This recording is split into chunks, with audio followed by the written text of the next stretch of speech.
Mga idol, tabangan ko niyo mga idol be kay napuno na daw akong kuan ba. Akong Gmail ba, full storage na full basta na full daw lagi ako, full storage.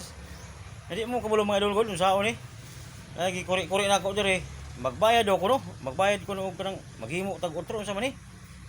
Kabulo ba kini wala kita ilimo kini cellphone niya. Naa ba message si atong amo dire mo message ba na ganina pa ako nakitaan ba nga napuno na. Naa ba dagan message sa atong amo dire. Boss M ba mo di mo message pa di si Boss M sa tuwa dire. Napansin din kung Boss M day niya. Problema lagi medyo kinapuno ba. Di na maka dawat og message. Kung saan na ni maidol nga importante ra ba kay mga sas dire ni mga message sa atong amo day ani day. Sa maidol tabangan ko ni maidol bi. Sa man nga maghimo dag otro niya magbayad man daw kuno tag basta magbayad daw. Tinuod na maidol. Well, basta nakatesting na ani mga idol. Duoy ko ninyo ba unsaon ni? Baluan ni ba? Limuwag ani. Ay karon bako pasad ko nakabantay gud ba nga.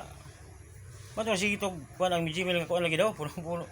I-open ho kay na ba kay di lang kita swito lagi. Full storage daw ha, full storage. Sa may idol di ko kabalo ba? Bakit ko ninyo ba? I-comment mo kung saan ako kay di ko kabalo ba na ko Gmail kinapuno naman daw. Di ko kabalo ba? Ya, mo message biya di atong amo diri. Ya, salamat mga idol. I-comment mo kung saan kay para makabalo ko ba.